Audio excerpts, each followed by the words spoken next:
Yes, അപ്പൊ നമ്മള് അഭിപ്രായങ്ങളൊക്കെ കേട്ട് കഴിഞ്ഞിരിക്കുന്നു. ആളുകൾ എല്ലാവരും പറയുന്നത് ഒരു നല്ലൊരു എന്റർടൈനർ ആണ്. പക്ഷെ ഒരു കാര്യം എല്ലാവരും പറയുന്നുണ്ട്, ലോജിക്ക് മാറ്റി വെച്ചിട്ട് ഈ ബബബ കാണാൻ വരിക. ലോജിക്ക് വെച്ച് ഈ സിനിമ അങ്ങനെയായിരിക്കും ഇങ്ങനെയായിരിക്കും എന്നൊക്കെ ഒരു പ്രീ പ്ലാൻഡ് ആയിട്ട് വരുവാണെങ്കിൽ ചിലപ്പോൾ ഈ സിനിമ നിങ്ങൾക്ക് ഇഷ്ടപ്പെടാൻ സാധ്യതയില്ല. പക്ഷെ ലോജിക്കൊക്കെ മാറ്റി വെച്ച് മനസ്സിനെ എങ്ങോട്ടെങ്കിലും പറഞ്ഞയച്ച് ഈ സിനിമ നിങ്ങൾ കാണാൻ വന്നാൽ ഉറപ്പായും ഈ സിനിമ നിങ്ങൾക്ക് ഇഷ്ടപ്പെടും, എൻജോയ് ചെയ്യാൻ പറ്റും.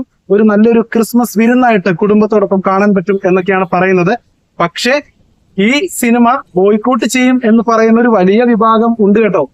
സ്ത്രീ സമൂഹം അടക്കം പറയുന്നത് ദിലീപിന്റെ ഏതൊക്കെ സിനിമ എത്രയൊക്കെ വലിയ ലെവലിൽ പോയാലും ഞങ്ങൾ കാണില്ല എന്ന് പറയുന്ന ഒരു സമൂഹമുണ്ട്. പക്ഷെ ഒരു വലിയ സമൂഹം ഈ സിനിമ കാണാനും എത്തിയിട്ടുണ്ട്. ഇപ്പോഴും അടുത്തടുത്ത ഷോകളൊക്കെ ഫില്ലാണ്.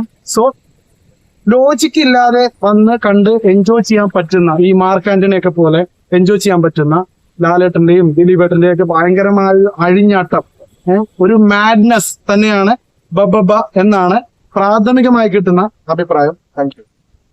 ഓക്കെ.